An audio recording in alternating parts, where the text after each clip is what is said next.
అది ఎవరికి సంబంధించింది? తిట్టిన వాడికి సంబంధించింది, కానీ ఎవరిని తిట్టారో వాడికి సంబంధించింది కాదు. ఇది లోకంలో సామాన్యంగా 1000 మందిలో 999 మంది తెలుసుకోలేరు. అందుచేతనే తిట్టింది అవతల వాడైతే బాధపడేది యువతలో వాడవుతాడు. గడ్డి తినేదినే నిద్రపోకుండా నిద్ర పాడు చేసుకునేది. వాడు తిట్టేసి పొంచేసి వెళ్ళి పడుకుంటాడు హాయిగాను.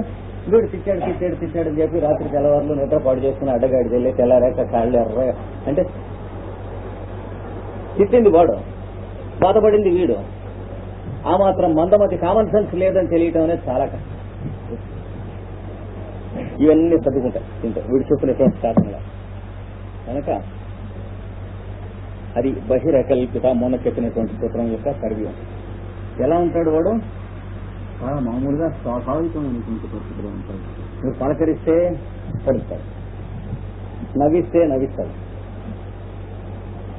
మీరు ఏదన్నా కావ్యాన్ని గురించి మాట్లాడితే వాడు కావ్యాన్ని గురించి మాట్లాడతాడు. మీరు శాస్త్రాన్ని గురించి మాట్లాడితే శాస్త్రాన్ని గురించి మాట్లాడతాడు. మీరు దేవుని గురించి మాట్లాడితే దేవుని గురించి మాట్లాడతాడు. మీరు నాస్తికత్వాన్ని గురించి మాట్లాడితే వాడు నాస్తికత్వాన్ని గురించి మాట్లాడతాడు. చూసారా?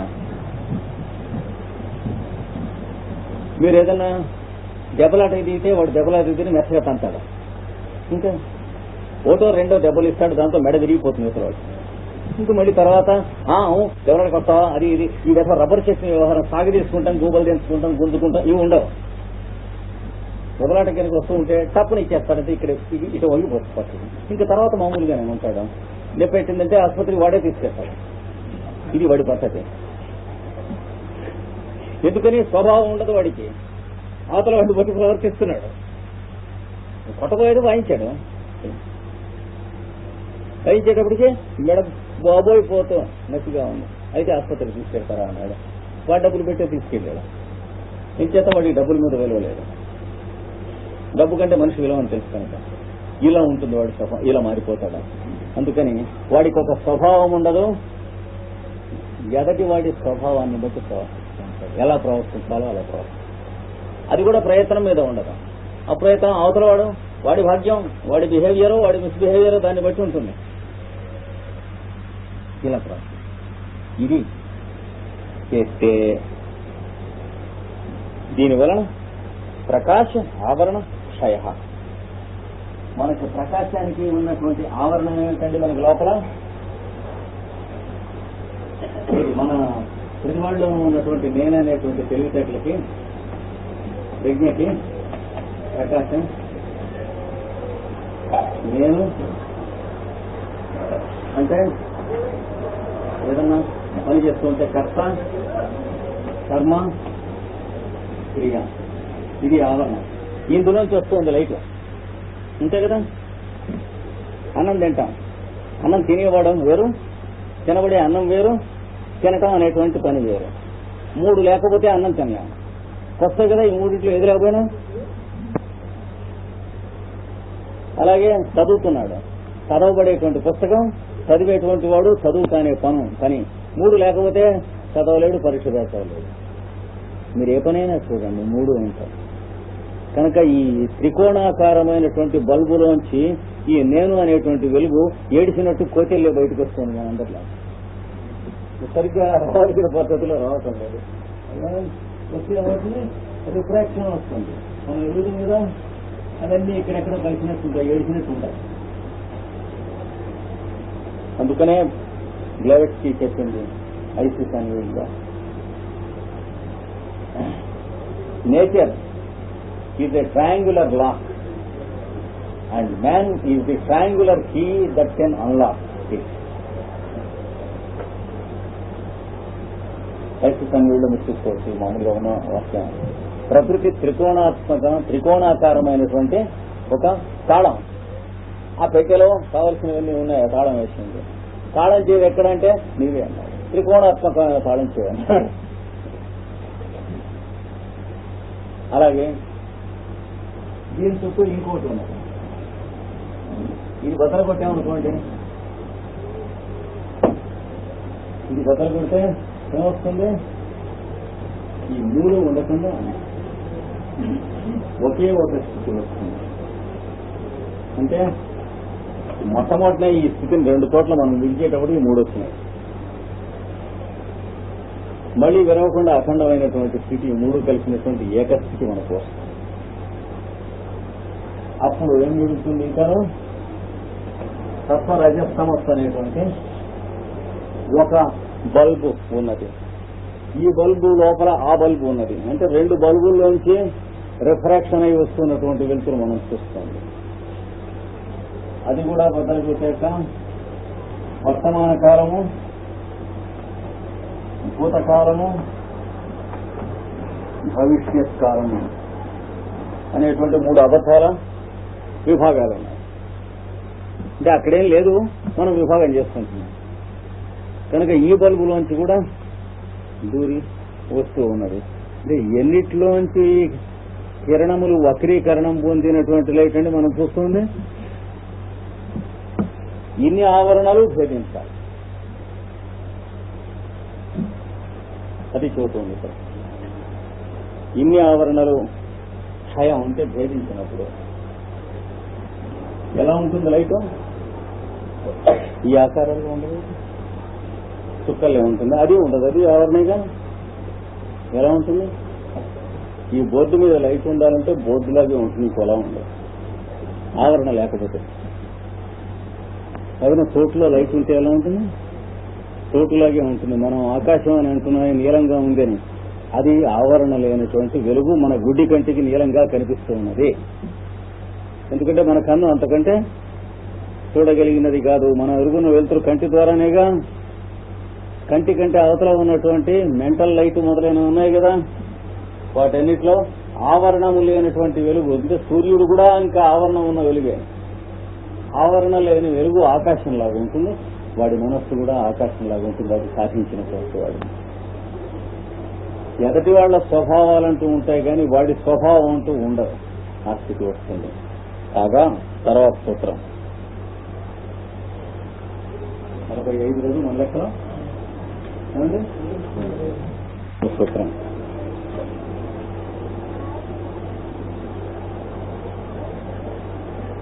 స్థూల స్వరూప సూక్ష్మాన్వయార్థ తత్వ సంయమాద్భుత జయ. విడదీయడానికి కష్టం. సంయమాత్ ఇక్కడ విడదీసి ఇక్కడ భూత జయ 2 పదాలు ఉన్నాయి వాక్యం మొత్తం మీద.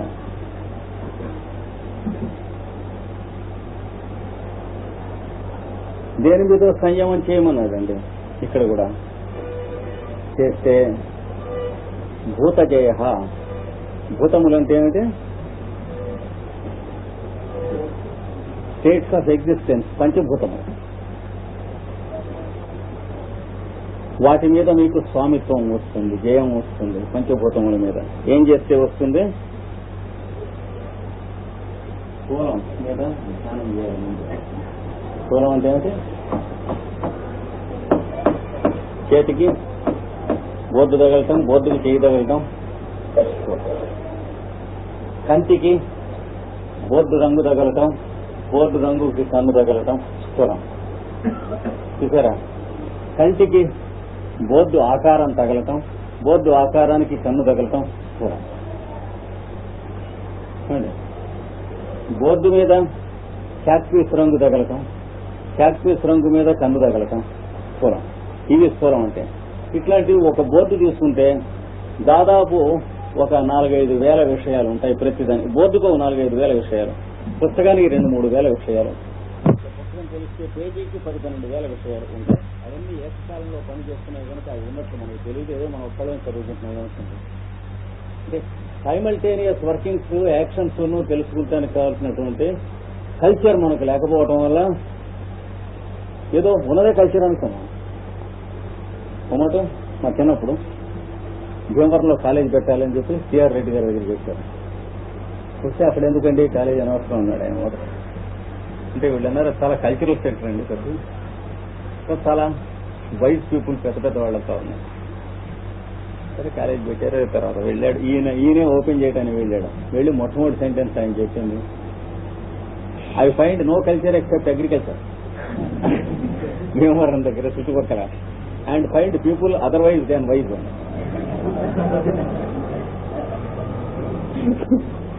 పాపం 2 నిజమే ఆయన చెప్పింది అనుకోండి. ఎందుకంటే ఏ 2 లెక్చరర్స్ ఒకడి మీద ఓడుతాం తంటాలు పెట్టుకోకుండా ఉంటారు కదా. మొదట ఏది వెనకటి రోజుల్లోనే, ఇప్పుడు ప్రతి కాలేజీలోనే అది ఉందనుకోండి. వెనకటి రోజుల్లోనే ఏ ఇద్దరు లెక్చరర్స్ ఎవడు తనగా ఉండరు, ఏ ఇద్దరు కమిటీ మెంబర్స్ ఏ లెక్చరర్ని రేపు చంపుదాం అనేటువంటి ఐడియాతోనే రాత్రి కూర్చున్నాం. ఇప్పుడు స్థూలం అంటే స్థూలం కాక తర్వాత ఏమన్నాడు, స్వరూపం. ఇది బోధుకి మనం చూస్తున్నది రూపం, స్థూలం. రూపం కాక స్వరూపం ఒకటి ఉంటుంది, అది మనం తెలుసుకోవాలి. ఈ అనాలిసిస్ రాంది ఏం లాభం లేదు. స్వరూపం అంటే ఏమిటి? బోర్డు దేనితో చేయబడ్డది? తీస్తే పేడు వస్తుంది, పేళ్లతో చేయబడిన కనుక బోర్డు మనం పేరు పెట్టినటువంటిది అబద్ధం, స్థూలం.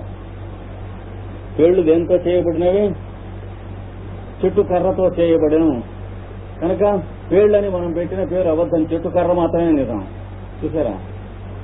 చెట్టు కర్ర దేంతో చేయబడిన, అందులో కొన్ని రసాయనిక పదార్థములు వాటితో చేయబడిన కనుక చెట్టు కర్రని మనం పెట్టిన పేరు అబద్ధం, రసాయనిక పదార్థాలు నిజం.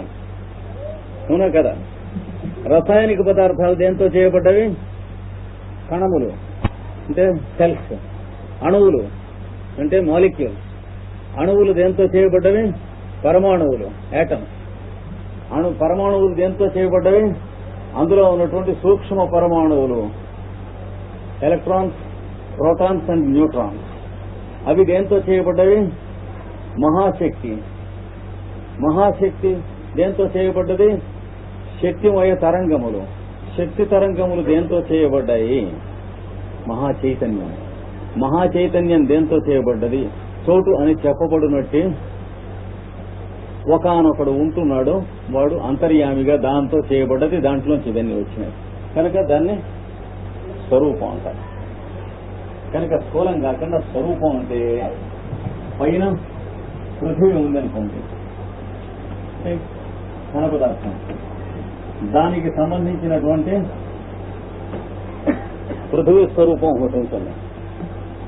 మనకు కనిపించే బోర్డు కాక ఈ బోర్డు నిలబడటానికి దీంట్లో ఇంకొక శక్తిమయమైనటువంటి బోర్డు ఉంటుంది. దాన్ని ఏమంటారు? అధిదేవత లేక అధిష్టాన దేవత అంటారు ప్రాచీన శాస్త్రజ్ఞులు. అధిదేవత లేకుండా ఏ వస్తువు ఉండదు సృష్టిలో. అయితే ఈ బోర్డు నిలబడటానికి కావలసిన బోర్డు లోపల సూక్ష్మమైనటువంటి స్వరూపమైన బోర్డు ఉంటుంది. అది ఎలా ఏర్పాటైంది? బోర్డు తయారు చేసినటువంటి వాడి మనస్సులో ప్రాణప్రతిష్ఠ చేయబడ్డది. వాడి మనస్సులో కల్పించి సృష్టించి ప్రాణప్రతిష్ఠ చేయగా దాని యందు మనం చూస్తున్నటువంటి బోర్డు నిలబడి ఉన్నది. కానీ దానంతా అది బోర్డు అని ఉండదు. అక్కడ ప్రకృతిలో ఏ చెట్టు మీదైనా బోర్డు అని పడుతుందా పైనుంచి కిందికి? ఏమండి? కుర్చీ, ఏ చెట్టు అయినా కుర్చీ కాస్తుందా? కర్ర చెట్టుదే, అభ్యంతరం లేదు. కనుక కుర్చీ అనేటువంటి అభిప్రాయం ఒక శిల్పిచే సంకల్పింపబడి స్థాపింపబడి ఒక చెట్టు కర్ర యందు ప్రతిష్ఠింపబడెను. కనుక కుర్చీ అనేది మనం చూస్తున్న కుర్చీ కాక దీని లోపల ఈ కుర్చీకి నిలబడటానికి కారణభూతమైనటువంటి స్వరూపమైన కుర్చీ ఇంకొకటి ఉన్నది మనకు తెలియాలి. మెల్లిగా కానీ ఇక్కడ చేయండి అన్నాడు. కనుక పృథివీకి అంటే సాలిడ్ బ్యాక్గ్రౌండ్ లో కనిపించని సాలిడ్స్ ఉంటాయి. అంటే సాలిడ్ కాన్షియస్నెస్, లిక్విడ్ కాన్షియస్నెస్ ఎలా తెలుస్తుంది? పెట్లో నీళ్లు పోసి పెడితే హారిజెంటల్ గానే ఉంటాయి, వాటికి ఎలా తెలుసు? మీరు వంకరగా పట్టుకున్న పెట్టే నీళ్లు హారిజెంటల్ గానే ఉంటాయి. అది తర్వాత పోస్తే ఎత్తు నుంచి పల్లానికే ప్రవహిస్తుంది. ఎలా తెలుసు? భూమి ఆకర్షణ వలన అంటారు. భూమి ఆకర్షణ వలన అయితే నాపరాయి ఎక్కడ పెట్టండి, ఎందుకు రాదు? అందుకని మనం చెప్పే భూమి ఆకర్షణ థియరీ 50% రేటు, మిగతా 50% కానీ ఇంకా మనకి తెలుసుకోలేదు సైన్స్ లో. మోడర్న్ సైన్స్ లో 50% రైట్ అంటే ఒక్కను పొడుచుకుని ఒక్కను ఉంచుకున్నారు. నీళ్లు ఎందుకు ప్రవహిస్తాయి పైనుంచి కిందికంటే గ్రావిటేషన్ అయితే ఇది ఎందుకు పట్టణంలో కింద హారిజెంట్ దాని సంగతి చెప్పన్నాడు. హారిజెంటాలిటీ అనగా నాట్ నో చూసారా? అందుకని పృథివీకి పృథివీ అధిదేవత ఉంటుంది, జలమునకు జల అధిదేవత ఉంటుంది, అగ్నికి అగ్ని అధిదేవత ఉంటుంది. అంటే అదృశ్యాగ్ని లేక స్వరూపాగ్ని, అగ్ని స్వరూపం. ఏమండి? వాయువునకు వాయువు అధిదేవత ఉంటుంది, ఆకాశమునకు ఆకాశ శరీరం బ్రహ్మ ఆకాశ అధిదేవత ఉంటుంది.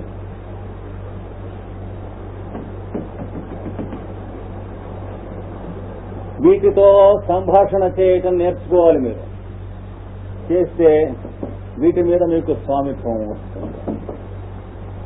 చూసారా? వీటితో మీరు సంభాషణ చేయటం నేర్చుకున్నప్పుడు కట్ట తెగి ఒక ఊరి మీద నదో ఏదో పడుతూ ఉండబోతూ ఉన్నప్పుడు కూడా మీరు అక్కడ గనక ఉంటే ఆ నీళ్ళని అటు పక్క నుంచి పోండి స్వామి అంటే పోతాయి. ఎందుచేత మీకు నీళ్ల యొక్క స్థూల స్వరూపం మాత్రమే ఎరుగున్న వాళ్ళం కాక నీళ్ల స్థూల స్వరూపానికి అధిష్టాన దేవత అయినటువంటి జలస్వరూపంతో మీరు సంభాషణ చేయగలుగుతున్నారు. అలాగే మంచి ఎండగా ఉందనుకోండి, ప్రయాణం చేస్తున్నారు, స్వామి ఎండగా ఉన్నది అని అనుకోండి, కొంచెం ఎండ మబ్బులు వస్తాయి, మీరు ప్రయత్నం చేస్తూ చూడండి. కాకపోతే నాతో చెప్పండి, కాకపోతే కావలసినటువంటి మనస్సు ఏమిటో దాన్ని సాధించుకోవాలి. వాడి గురించి వీడి గురించి ఆలోచిస్తూ వాడు మీ కేసు పెడదామని చెప్పి వీడి మీ కోర్టులో బనాయిద్దామని పెడుతూ చేసిన వాడికి రావు. అవేమీ లేనటువంటి వాడికి మాత్రమే వస్తాయి. ఇంకేం పెద్ద గొప్ప విషయాలు ఉండక్కర్లే వాడి దగ్గర మనసులో. వాడు అలాంటి వాడు వీడు ఇలాంటి వాడు అనేటువంటివి మనసులో ఉన్నటువంటి వాడికి ఏనాడు రావు. వీడికంటే వాడు గొప్పవాడు, వాడికంటే వీడు తక్కువ వాడు, వీడు ఎల్డీసీ వాడు యూడీసీ, ఇవి మైండ్లో ఉన్నవాడికి ఎన్నడూ రావు. ఇవన్నీ మనసులో ఏమీ లేకుండా ఉన్నటువంటి వాడికి వెడుతుంటే బాగా ఎండగా ఉన్నది, ఇంతమంది ఆడవాళ్ళు పిల్లలు వెడుతున్నారు అని మనసులో ఒక్క మాట మీరు జాలి పెడితే 5 నిమిషాల్లో ఆ ప్రయాణంలో చక్కని మబ్బులు బట్టి ఆ రకంగా ప్రయాణం జరుగుతుంది. ప్రత్యక్షంగా మీరు ఎన్ని 100 మాటలైనా వెరిఫై చేసి చూడవచ్చు, కానీ ఆ మనస్సును ముందు అంట్లు తోముకోవాలి. ఇది చేయాలి. అంటే కొంతమందికి వస్తుంది, కొంతమందికి రాదు. ఆ వచ్చిన వాళ్ళు బ్రహ్మాండ నాయకులు, మహానుభావులు, గురువులు, అవి అబద్ధం అన్నారు. ఎవరికైనా వస్తుంది. ఇది ఎవడు సాధన చేసినా వచ్చే విషయాలు తప్ప కొందరు పుట్టుకూరలతో పుట్టారు అన్నట్టుగా అట్లా ఉండదు. వీళ్ళు మహానుభావులు, తోకతో పుట్టాడు, గిట్టలతో పుట్టాడు, అట్లా ఉండవు. ఎవరికైనా సరే వచ్చాడు కనుక వీటిని ఏమంటారు పెద్దలు ఇంగ్లీష్ లో? ఎలిమెంటల్స్ అంటారు. థియోసాఫికల్ లిటరేచర్ లోకి మీరు వెళ్లి చూస్తే బ్లెవెట్స్కి మొట్టమొదటి రాసినప్పుడు వీటికి ఎలిమెంటల్స్ అనేటువంటి పేరు పెట్టింది.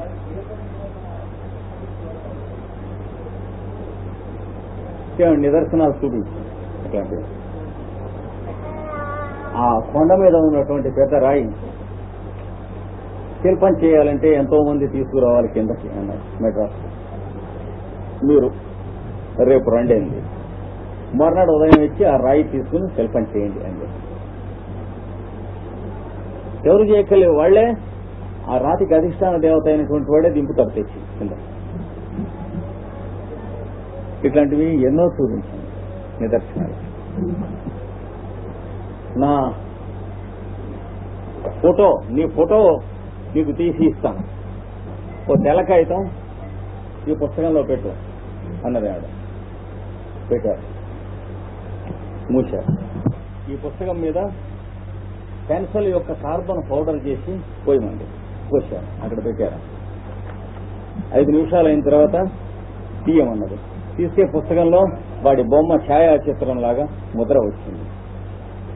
మీరు ఓల్డ్ డైరీ లీవ్స్ అనేటువంటి పుస్తకం చదివితే కొల్లలు 100 కనిపిస్తాయి. ఇట్లాంటి రోజు ఆవిడ చేసినటువంటి థియోసాఫికల్ సొసైటీలో ఉండవచ్చు, మన లైబ్రరీలో కూడా ఉన్నాయి. ఓల్డ్ డైరీ లీవ్స్ అనేటువంటి థియోసాఫికల్ సొసైటీ. అప్పుడు చెప్పింది, ఏం చేశాం అంటే మాయ చేయటం, మర్మం చేయటం ఏమీ లేదు. సైన్స్ ఇప్పుడు ఉన్న కన్నా డెవలప్ కాలేదు కనుక దీన్ని మహిమలు అంటుంది, గుడ్డివాళ్ళు కనుక అని చెప్పింది. ఏం జరిగింది అని అడిగితే కాగితానికి అధిష్టాన దేవత, తర్వాత ఈ కార్బన్కి అధిష్టాన దేవత, వాళ్ళిద్దరూ కలిసి ఈ పేపర్ మీద నీ బొమ్మను ఫోటో తీశారు. ఎవరినైనా సరే నువ్వు సంప్రార్థన చేయవచ్చు. వాళ్ళని కంట్రోల్ పెట్టేటువంటి విద్యలు ఉన్నాయి, వాళ్లతో మైత్రి చేసి సంప్రార్థనం చేసే విద్యలు ఉన్నాయి. కంట్రోల్ పెట్టేటువంటి విద్యలు నేర్చుకున్నటువంటి వాడు వాటి చేతనే దుర్మరణం పొందుతాడు చిట్ట చివరికి. వాటితో మైత్రి చేసినటువంటి వాడు ఆజన్మాంతం మిత్రుడై లోకంలో యావత్ జీవితం కూడాను సర్వజన మైత్రి సౌఖ్యం మొదలైనటువంటివి పొందుతాడు, ఇస్తాడు, మిగతా వాళ్ళ చేత అభ్యాసం చేయిస్తాడు. కనుక 2 రకాలు సాధనలు. మొదటి రకం రాక్షస సాధన అంటారు, రెండవది దివ్య సాధన అంటారు. అంటే ప్రకృతిలో ఉన్నటువంటి శక్తులతో మైత్రీ భావమును సాధించినటువంటి వాళ్ళు దివ్య సాధన చేసిన వాళ్ళు అవుతారు. ప్రకృతి ఉన్న శక్తుల్ని జయిద్దాం అంటే కాంకర్ నేచర్. ఎలక్ట్రిసిటీ చేసి కనుక్కున్నంత మాత్రాన ప్రకృతిని జయించామనుకున్నాం, రేడియోని కనుక్కున్నంత మాత్రాన ప్రకృతిని జయించామనుకున్నాం. ఈ ప్రకృతిని జయించుట అనేటువంటి పశుభావం కలిగి ఉన్నప్పుడు ఏమైంది, 2 ప్రపంచ మహాసంగ్రామాలు వచ్చినాయి, 3 రాబోతుంది. జయించటం కాదు జరిగింది, ప్రకృతితో మైత్రి చేయాలి. అందుకని మానవుడు ప్రకృతితో మైత్రి చేసేటువంటి స్థితికి ఇంకా ప్రస్తుతం రాలేదు గనక సంస్కారం మానవుడికి ఇప్పుడున్నటువంటి స్థితి కన్నా ప్రకృతిలో ఉన్న రహస్యములు ఇంకా తెలియబడటం లేదు, దాచబడి ఉన్నాయి. ఎప్పుడైతే ప్రకృతిని జయించుట అనేటువంటి దుర్బుద్ధిని వదిలేసి ప్రకృతితో మైత్రి చేయుట అనేటువంటి సద్బుద్ధిని మానవుడు సాధిస్తాడో అప్పుడు ఇప్పుడు మనం ఎరుగున్నటువంటి కన్నా ఎక్కువ శాస్త్ర రహస్యములు మానవుడికి తెలుస్తాయి. కానీ అది రావటానికి ముందు ఒకడి మీద ఒకడికి ఉన్నటువంటి అభిప్రాయాలు పవిత్రీకరణం జరగాలి. లేకపోతే ప్రకృతితో మైత్రి, పక్కన ఉన్నటువంటి మనిషితోనే మైత్రి చేయడం చేతగానటువంటి చెత్తకారి మనుషులం ప్రకృతితో మైత్రి చేస్తాం అనేటువంటిది ఎట్లా అభిప్రాయం? నా కులం మీ కులం నాకు వేరే వేరేగా జ్ఞాపకం ఉండి హైదరాబాద్ లో నా కులం వాడు ఎవడున్నాడో నాకు ఉద్యోగం ఎట్లా ఇస్తాడో జ్ఞాపకం ఉన్నటువంటి వాడికి ప్రకృతితో మైత్రి ఏమిటి? వికృతి అంతా వికృతితోనే విరోధం ఉన్నప్పుడు ప్రకృతితో మైత్రి ఎక్కడొస్తుంది? కనుక ఉద్యోగం, హోదా, కులము, మతము వీటిలో ఏవి గుర్తున్నటువంటి వాడికి ప్రకృతిలో మైత్రికి ఆ జన్మకు సాధన లేదు. కనుక ఇక్కడ స్వరూపం అనేటువంటి మాటకు అర్థం ఏంటి? ఈ స్థూలమైనటువంటి మన ఎరుగున్నటువంటి ఈ పంచభూతములు కాక వీటికి అధిష్టాన దేవతలు అని అర్థం స్వరూపం అనేటువంటి మాటకు అర్థం. కనుక దీని మీద ధ్యానం చేయటము నేర్చుకో, దీని మీద ధ్యానం చేయటము నేర్చుకో. ఏ వస్తువును చూసినా దాంట్లో ఈ 2 ఉంటాయి అని ధ్యానం చేయటం నేర్చుకో. ఇక 3వది సూక్ష్మం. స్థూల స్వరూప సూక్ష్మం. సూక్ష్మం అంటే ఏమిటి? ఉప్పు ఉందనుకోండి, ఉప్పు రాయి చేతిలో పెట్టుకుంటే అది స్థూలం. ఉప్పగా ఉంటాం సూక్ష్మం అంటే క్వాలిటీ. చూసారా, ఉప్పును ఉప్పగా ఉంటాం. ఉప్పేమో స్థూలం, ఉప్పగా ఉంటాం సూక్ష్మం. ఈ మధ్యన అధిష్టాన దేవతున్నాడు, 2 చేతులతో పట్టుకుని దగ్గరగా. కనుక ప్రకృతిలో మనకు అర్థం అవ్వాల్సిన చాలా లక్షలు ఉన్నాయి. 20వ శతాబ్ది మానవుడికి సైన్స్ తెలిసినకోకూడదు. తెలిసినట్లయితే ఇలా అఘోరిస్తూ కరువులు, కాటకాలు, యుద్ధాలు ఇలాంటి పశుప్రాయమైనటువంటి స్థితిలో ఉండాలి. సూక్ష్మం అనే మాటకి క్వాలిటీ. పృథివీ తత్వానికి ఏమిటి సూక్ష్మం? వాసనేయటం, గంధత్వం. జలతత్వానికి ఏమిటి సూక్ష్మం? రుచి. ఏమండి? తేజస్తత్వానికి రూపం, ఆకారం, వెలుగు. కంటికి రూపం కనిపించడం దానివల్లే కదా. వాయుతత్వానికి స్పర్శన, మరి ఇట్లా తెలుస్తుందన్నమాట. ఆకాశతత్వానికి శబ్దం వినపడటం, అది సూక్ష్మం అంటే. దీని మీద కూడా ధ్యానం చేయాలి. ప్రతి వస్తువుకి నువ్వు తీసుకున్న దాంట్లో ఈ 3 ఉంటాయి నాయన, 3 ఉంటాయి, ధ్యానం చేసుకోగలుగుతాగా. ఒక్కొక్కటి కొన్నాళ్ళు చేసినా సరే అన్నాడు కొన్ని ముందు. తర్వాత ఈ 3 సూపర్ ఇంపోజ్ అయ్యి నీకు వస్తాయి. ఎలాగ?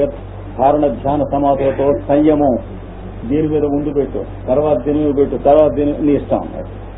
అప్పుడు 3 మీద వస్తుంది. ఇప్పుడు మనిషిని మనం చూస్తున్నప్పుడు వాడు తల చూసి, చెవి చూసి, కన్ను చూసి, ముక్కు చూసి, చేతులు చూసి ఎలా చూస్తామండి? వాడిని చూస్తున్నాం కనుక ఇవన్నీ కనిపిస్తున్నాయి. అది వస్తుంది విషయం. ఇందులో ఒక్కొక్కటే చూస్తున్నావా? ఎవరితోనో మాట్లాడుతుంటే వాడు మొహం చూసి, వాడు నోరు చూసి మాట్లాడుతుంటే, వాడు నాలిక చూసి, ఈ లోపల వాడి చేతితో ఏం చేస్తున్నాడో చూడకుండా ఇలా ఉంటుందా? వాడిని చూస్తే ఇవన్నీ కనిపిస్తాయి. వాడిని చూడటం నేర్చుకుంటే ఇవన్నీ కనిపిస్తాయి. అది సంయమం అంటే. సూక్ష్మం. తర్వాత అన్వయం. ఇప్పుడు ఏం రాసుకుంటే ఇది చేరుస్తాను, కింద రాస్తాను. అన్వయం అంటే పై చెప్పిన వాటికి పరస్పర సంబంధం. ఇది స్థూలానికి, స్వరూపానికి, సూక్ష్మానికి ఉన్న పరస్పర సంబంధాన్ని అన్వయం అంటారా? నేను ట్రాన్స్లేట్ చేసిన దీనికి న్యాచురల్ రిలేషన్షిప్, మ్యూచువల్ రిలేషన్షిప్. వీటికి పరస్పరం ఈ మూడింటికి ఉన్నటువంటి సంబంధం మీద ధ్యానం చేయను ఆయన. స్థూలం, స్వరూపం, సూక్ష్మం, ఈ మూడింటికి ఉన్న సంబంధం ధ్యానం. ఇందులో వచ్చేది ఇన్ఫర్మేషన్ కాదు, ఎవరు చెప్పక్కర్లేదు, మీకు రావాల్సిన సహజంగా వచ్చేస్తుంది. ఊరికే దాని ఏంది మనస్సు రోజు కాసేపు పెట్టడమే. తర్వాత ఇంకేం వచ్చేసాడు? అర్ధవత్వం. అర్ధవత్వం అంటే ఏమిటి? అర్థం అనే మాటకి ఏమిటి? ప్రయోజనం. అర్ధవత్వం అంటే ప్రయోజనము కలిగి ఉంది. అంటే బేసిక్ పర్పస్. ఘన పదార్థం, దీనికి అధిదేవత, దీని సూక్ష్మ లక్షణం, ఈ మూడింటికి గల సంబంధం. అసలు ఇవి ఉండటంలో పర్పస్ ఏంటి ప్రపంచం? అది కూడా ఆలోచన. ఒక ఉదాహరణ, అన్నం. అన్నం ప్రయోజనం ఏమిటని ఎప్పుడు ఆలోచించాము? ఆలోచించలేదు కనుకనే రుచిగా ఉంటే ఇంకా ఎక్కువ తింటాం అనేటువంటి పశువు చేసే పని చేస్తాం. ఆలోచిస్తే ఏమవుతుంది? అన్నం రుచి కోసం కాదు, శరీరం పోషణ కోసం అని తెలుస్తుంది. అంటే బేసిక్ పర్పస్, అర్థవత్వం మీకు తెలుస్తుంది. తెలిసినప్పుడు అన్నంతో మీకు ఉన్నటువంటి సంబంధం సరైన పద్ధతిలో మారుతుంది. అంటే మీరు ఎలా తినాలి అనేటువంటి స్వరూపమే మారుతుంది కదా. రుచి కోసం తింటాం అనేటువంటి దున్నపోతు పని అప్పుడు చేయం. తింటం కోసం రుచిని ఆనందిస్తాం, చేసేటువంటి పద్ధతి వస్తుంది. అలాగే కన్ను గుడ్డు స్థూలం కదా. ఈ కన్నుగుడ్డులో ఉన్నటువంటి ఘన పదార్థానికి అధిష్టాన దైవతము అయినటువంటి పృథివీ దేవత. తర్వాత కంటికి చూచుట, దానికి అధిష్టాన దైవత అయినటువంటి సూర్యుడు. ఈ కంటికి సూర్యరశ్మికి చూచుటకును సంబంధము ఎందుకు ఏర్పడింది? చూడటం అనేది ఎందుకు అసలు అనే దాని మీద మీరు మనస్సు పెడితే, ఎవడేం చేస్తున్నాడో చూడటానికి, వచ్చిపోయేవాళ్ళని చూడటానికి కాకుండా సరైన అర్థం అనేది తెలుస్తుంది. కడకల్లోంచి చూడటానికి, కన్నాల్లోంచి చూడటానికి కాకుండా చూడటం అనేది ప్రకృతిలో ఎందుకు పెట్టబడ్డది? మనకి కన్ను యొక్క ప్రయోజనం ఇవి ఎవరికి వాడికి తెలుస్తాయి. అది నిజంగా తెలిసి మారకుండా ఉన్నప్పుడు ఒకడికి తెలిసిందే ఇంకోటికి కూడా తెలుస్తుంది. ఒకటికోటి తెలిస్తే అది సత్యం కాదు. కన్ను ఎందుకు అంటే ఒకే కంటితో అంత దూరాన పిట్టని కొట్టడానికి చూడటం కోసం అని ఒకటికి అనిపించవచ్చు. ఇంకోటికి ఒకే కంటితో ఎంత దూరం నుంచి అయినా సరే కన్నంలోంచి ఎవడేం చేస్తున్నాడో చూడటానికి అని అనిపించవచ్చు. వాళ్ళిద్దరికీ ఒక అభిప్రాయం రాలేదు కనుక వాళ్ళిద్దరికి వచ్చిన అభిప్రాయాలు తప్పు అభిప్రాయాలే అని. కానీ ఇవి ఇక్కడ అట్లా కాకుండా మీరు ఈ పద్ధతిలో వెళ్లేటప్పటికి ఏమవుతుంది? 1000 మంది వేర్వేరుగా ధ్యానం చేసిన 1000 మందికి అదే ఆన్సర్ ఇస్తుంది. కన్ను యొక్క ప్రయోజనమేమి, చెవి యొక్క ప్రయోజనమేమి, ముక్కు యొక్క ప్రయోజనమేమి, ఇంద్రియముల యొక్క ప్రవృత్తుల ప్రయోజనమేమి, మనస్సు యొక్క ప్రయోజనమేమి అనగా లోపల వెలుపల అనేటువంటి ఒకనొక ఆటను కల్పించి చోటు అనేటువంటి ఒక వ్యక్తి ఆడుకుంటానికి ఏర్పాటు చేసి తయారు చేసిన యంత్రము ఇది, యంత్రాంగము. ఇది తెలుస్తుంది. దానికి ఉన్న ధర్మములేమి, కట్టుబాట్లేమి, మనం ఏమి చేయగలను, ఏమి చేయకూడదు, ఇవన్నీ తెలుస్తాయి. అప్పుడు మనం